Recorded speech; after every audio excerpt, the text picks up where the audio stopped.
Saya Anggi Chandrawinata. Hai Sobat Sejarah, senang banget bisa berbagi cerita sama kalian.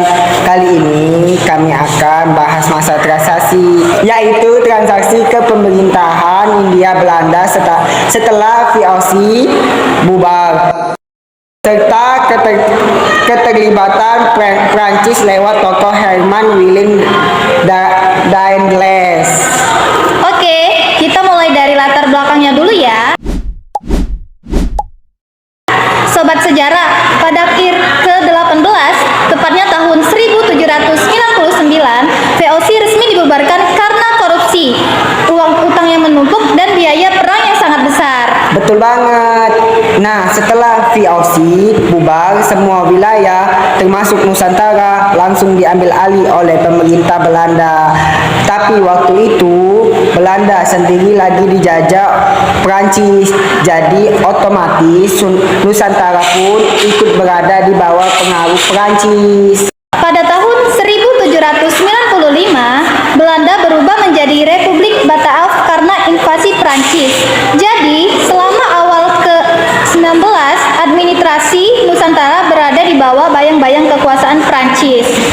Baiklah, kita akan membahas bagaimana sih munculnya Herman Willem Daendels. Disinilah tokoh utama kita muncul, Herman Willem Daendels. Napoleon Bonaparte menunjukkan dia sebagai Gubernur Jenderal Hindia Belanda tahun 1808 dengan tugas utama memperkuat pertahanan Jawa dari ancaman Inggris. Karena Inggris saat itu jadi musuh utama Prancis dan sedang gencar melakukan ekspansi kolonial. Jadi Daendels datang bukan hanya sebagai pejabat Belanda, tapi juga sebagai wakil kepentingan Prancis di Nusantara. Bagaimana sih kebijakan Daendels?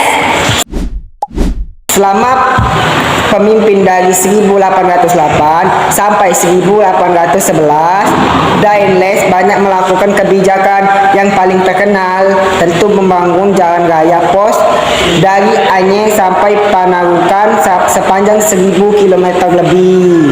Kira-kira tujuannya apa ya?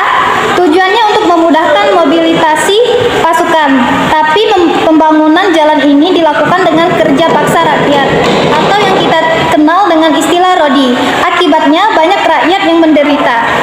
Selain itu, Daendels juga merenovasi militer, membangun benteng, pelabuhan, dan memperbaiki administrasi kolonial. Namun, semua itu tetap tidak bisa menutupi penderitaan besar rakyat akibat kerja paksa dan pajak yang tinggi. Bagaimana sih akhir pemerintahan Daendels?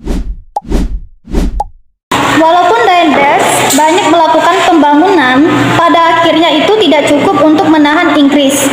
Tahun 1811, Inggris menyerang Jawa dan berhasil mengalahkan Belanda Perancis. Setelah itu, Daendels digantikan oleh Janses, tetapi hanya sebentar. Inggris lalu mengambil alih Jawa dan menunjuk Thomas Stamford Raffles sebagai gubernur. Bagaimana sih dampak hingga masa kini? Kalau kita tarik ke masa kini, dampak kebijakan Daendels masih bisa kita rasakan loh. Jalan raya pos misalnya, menjadi dasar jalur utama transportasi di Pulau Jawa hingga sampai sekarang. Sistem birokrasi yang dia bentuk juga ikut mempengaruhi administrasi modern Indonesia. Tapi di sisi lain, gaya kepemimpinan yang otoritas jadi pengikat bahwa pembangunan tidak boleh mengorbankan kesejahteraan rakyat. Selain itu, keterlibatan Prancis juga memperlihatkan betapa strategisnya posisi Nusantara.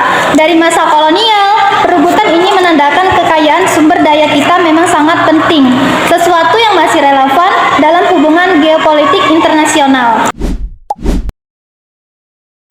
Jadi kita simpulkan, transaksi kepemerintahan Hindia Belanda ini bukan hanya soal bubarnya VOC, tapi juga bagian dari perebutan pengaruhan besar Eropa yang sampai ke Nusantara.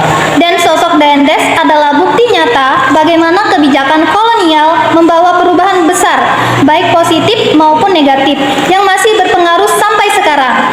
Oke, sobat sejarah, segitu dulu obrolan kita ya di episode kali ini.